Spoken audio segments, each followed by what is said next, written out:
Hello everyone, मैं राहुल मुनीम आप सबको स्वागत करता हूं आपके अपने यूट्यूब चैनल आरके मुनीम केमिस्ट्री क्लासेस पर।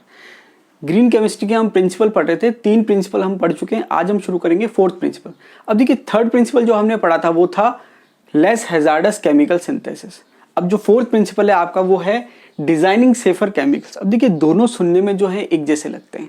वहां पर लेस हैजार्डस केमिकल सिंथेसिस का मतलब ये था कि आपको ऐसे केमिकल्स काम में लेने हैं या यूज करने हैं और ऐसे केमिकल्स बनाने हैं जो हैजार्डस ना हो। और यहाँ पर ये कह रहा है डिजाइनिंग सेफर केमिकल्स, मतलब सेफ केमिकल्स बनाने या हैजार्डस केमिकल नहीं बनाने। दोनों में जो है डिफरेंस आपको लगेगा कि क्या है, दोनों सेम ही लगेंगे। तो देखिए, बेसिक डिफरेंस ये है कि जो 3rd प्रिंसिपल है वो आपके प्रोसेस पे फोकस करता है कि जो आपका प्रोसेस है उसमें आपके हैजार्डस केमिकल काम में ना आए और ना बने।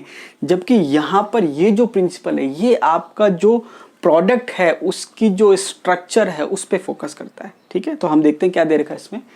Chemical product should be design to achieve their desired function at the same time minimising their toxicity. अब देखिए, यहां पर इसने क्या कहा है, chemical product should be design, मतलब एक तो ये कह रहा है कि आपको केमिकल प्रोडक्ट को इस तरीके से डिजाइन करना, मतलब इस तरीके से बनाना है, उसकी स्ट्रक्चर की बात कर रहा है। To achieve their desired function, एक तो ये बात कर रहा है कि उसका जो फंक्शन है वही रहना चाहिए जो हम चाहते हैं। डिजाइन करना, हम जो चाह रहे हैं कि किसी केमिकल का फंक्शन ये होना चाहिए तो उसके अकॉर्डिंग ही हमें डिजाइन करना है। जैसे मान लीजिए हम कोई मेडिसिन बना रहे हैं तो उसका फंक्शन हमारे दिमाग में उसके अकॉर्डिंग ही उसका फंक्शन होना चाहिए, इस हिसाब से आपको डिजाइन करना है। दूसरी बात क्या देखिए, at the same time minimising their toxicity. इसका मतलब ये सीधा सीधा ये कहना चाह रहा है कि जब हम कोई केमिकल सिंथेसिस करते हैं या कोई केमिकल बनाते हैं तो आपको उसको डिजाइन इस तरीके से करना है कि आपका जो केमिकल बन रहा है उसकी स्ट्रक्चर इसके अकॉर्डिंग होनी चाहिए कि जो फंक्शन हम चाह रहे हैं।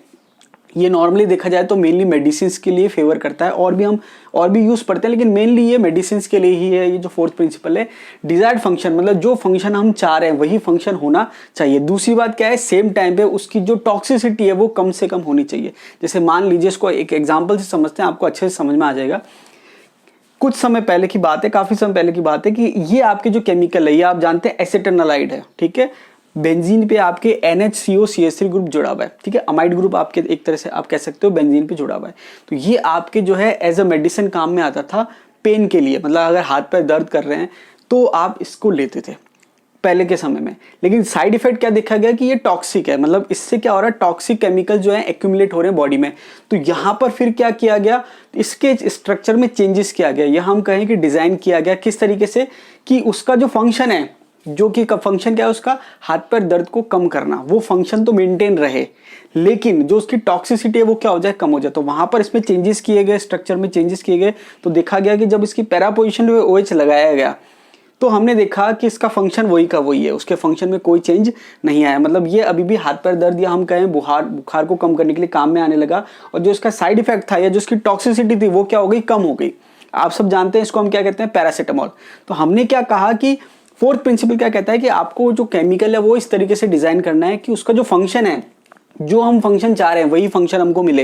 मतलब इसका फंक्शन हम क्या चाह रहे थे कि हाथ पैर दर्द जो है वो क्या हो जाए, कम हो जाए। ठीक है, एक हम कह सकते हैं एज अ पेन किलर आप कह सकते हो, या सिंपली इसको हम कह सकते हैं ऐसी मेडिसिन जो हाथ पैर दर्द को कम कर दे या बुखार को कम कर दे। साथ के साथ इसके साइड इफेक्ट थे या टॉक्सिसिटी थी, लेकिन हमने स्ट्रक्चर में चेंज किया, या हमने कहा कि केमिकल डिजाइन हमने इस तरीके से करा कि जो टॉक्सिसिटी है वो क्या हो गई, कम हो गई। तो मेरे हिसाब से ये बेस्ट एग्जाम्पल है समझने के लिए 4th प्रिंसिपल को।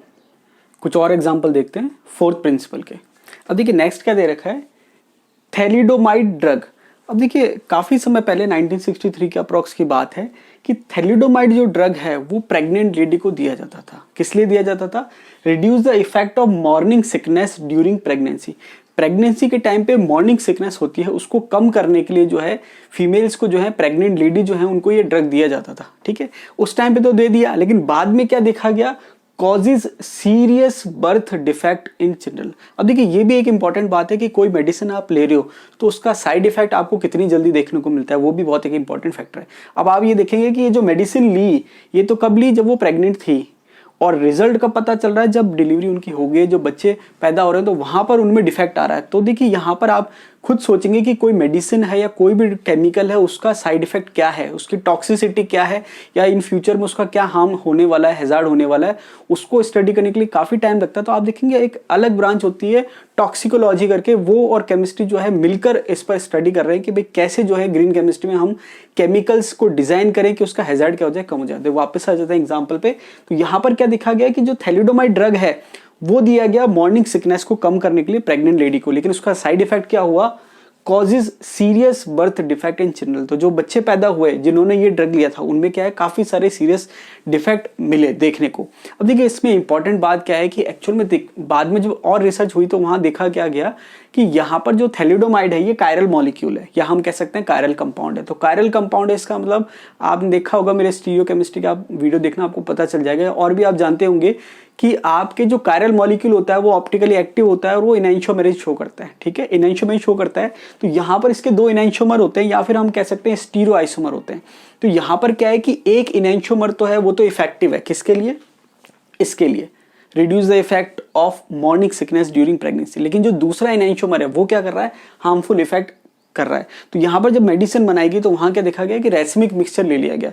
तो एक इनैंशियोमर ने तो क्या करा, मेडिसिन की तरह कार्य किया, और दूसरे वाले ने क्या करा, टॉक्सिक इफेक्ट प्रोड्यूस किया। तो यहां पर आपको ध्यान रखना है कि जो मेडिसिन होती है वहां पर उसकी स्ट्रक्चर बहुत स्पेसिफिक होती है, स्टीरियोकेमिस्ट्री बहुत स्पेसिफिक होती है, बहुत ज्यादा ध्यान रखना पड़ता है, ठीक है। नेक्स्ट एग्जाम्पल देखते हैं, पॉलीमर। अब देखिए नॉर्मल एक सिंपल सा एग्जाम्पल है कि जब नॉर्मल पॉलीमर हम बात करते हैं मोस्टली क्या होते हैं, फ्लेमेबल होते हैं, मोस्टली क्या होते हैं, फ्लेमेबल होते हैं। तो एक एग्जाम्पल दे रखा है कि भाई ग्रीन केमिस्ट्री में क्या करा, हमने एक पॉलीमर्स के स्ट्रक्चर को मॉडिफाई करा ताकि उसकी जो फ्लेमेबिलिटी है वो क्या हो जाए, कम हो जाए। तो एक एग्जाम्पल मैंने दे रखा है सिंपली लेस फ्लेमेबल पॉलीमर का, क्या दे रखा है, पॉलीफिनाइल सल्फोन। सिंपली एग्जाम्पल समझने के लिए आप इसको देख सकते हैं, पॉलीफिनाइल सल्फोन। ये वाला जो ड्रग है ये बैन हो गया है अभी। इसके बाद नेक्स्ट एग्जांपल है डिटर्जेंट। अब देखिए डिटर्जेंट की अगर हम बात करें, एक आप जानते हैं सॉल्ट होता है, एक सोप होता है और एक डिटर्जेंट होता है, ठीक है, दोनों में स्ट्रक्चर में डिफरेंस होता है। डिटर्जेंट की अगर बात करें तो डिटर्जेंट क्या होता है, sodium salt of alkyl benzene sulphonic acid.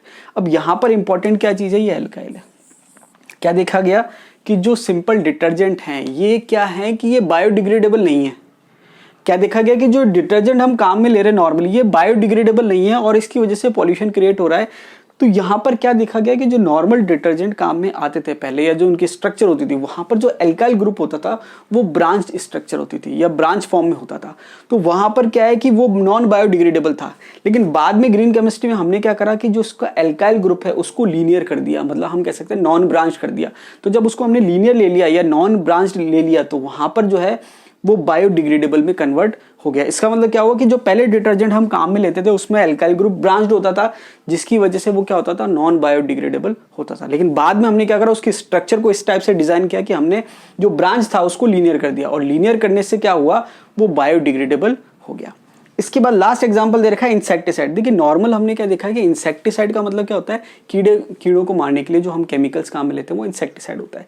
लेकिन उसमें क्या होता है, क्योंकि आप कीड़ों को मारना चाह रहे हो, मतलब कुछ ना कुछ तो उसमें ऐसा केमिकल होगा जो लिविंग बींग्स के लिए, हम कह सकते हैं एनिमल्स के लिए, प्लांट्स के जो भी इंसेक्ट हैं उनके लिए हार्मफुल हो। तो वहां पर एक चैलेंज होता है कि बाकियों के लिए वो हार्मफुल इफेक्ट ना पहुंचाए या एनवायरमेंट के लिए हार्मफुल इफेक्ट ना हो। जैसे हमने बार बार पढ़ रखा है डीडीटी जो आप इंसेक्टिसाइड काम में लेते थे बहुत ही एक हार्मफुल टॉक्सिक केमिकल था जिसपे बैन लग गया बाद में। तो यहाँ पर एक सिंपल सा एक एग्जांपल दे रखा है कि हमने इस तरीके से अब इंसेक्टिसाइड बना रहे हैं जिसके साइड इफेक्ट्स नहीं है, जो हार्मफुल नहीं है एनवायरनमेंट के लिए या ह्यूमन बींग्स के लिए या अदर्स के लिए हार्मफुल नहीं है।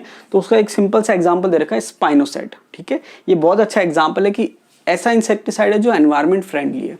अगर वीडियो आपको अच्छा लगा तो वीडियो को लाइक कीजिए, दोस्तों के साथ शेयर कीजिए, और अगर आप चैनल पर नए हैं तो चैनल को सब्सक्राइब कीजिए। धन्यवाद।